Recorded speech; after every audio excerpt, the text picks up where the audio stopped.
सदर जी वकार जी मरतबा साथियों और सामाइन मोहतरम, बानी पाकिस्तान एक पुख्ता मिजाज, बेहद मेहनती, निडर, बेबाक, अपनी सलाहियतों का सही मुसरफ़ अमल में लाने वाले थे और दानिशमंद इंसान और अजीम लीडर थे। कायद ज़िंदगी में बड़े बड़े वाक़यात, हादसात, मसाइब और मुश्किलात से दोचार हुए, मगर अपनी फितरती सलाहियतों और अज़्म हिम्मत से हर मुश्किल को सर कर लिया। कायद वो अजीम हस्ती थे जिनका दिल खौफे खुदा से मामूर और सीना कुरान के नूर से मुनव्वर था। आपकी आवाज़ में फितरत के तकाज़े पोशीदा थे। कायद के किरदार में पुख्तगी और इरादों में आसमान की बुलंदी थी। कायद की जुर्रत और किरदार ने ही आज़ादी के सफ़र को कामयाबी की मंजिल से हमकिनार किया। कायद आज़म ने फरमाया,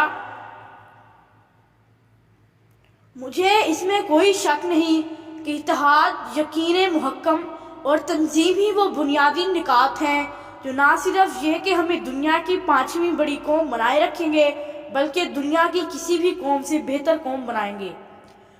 कायद आज़म ने फरमाया, दुनिया की कोई कौम उस वक्त तक तरक्की नहीं कर सकती जब तक उसकी ख़वातीन मर्दों के शाना बिशाना माशरे की तामीर और तरक्की में हिस्सा ना लें। कायद आज़म ने फरमाया, इंसाफ और मसावात मेरे रहनुमा असूल हैं और मुझे यकीन है कि आपकी हिमायत और ताउन से इन असूलों पर अमल पैरा होकर हम पाकिस्तान को दुनिया की सबसे अजीम तरीन कौम बना सकते हैं।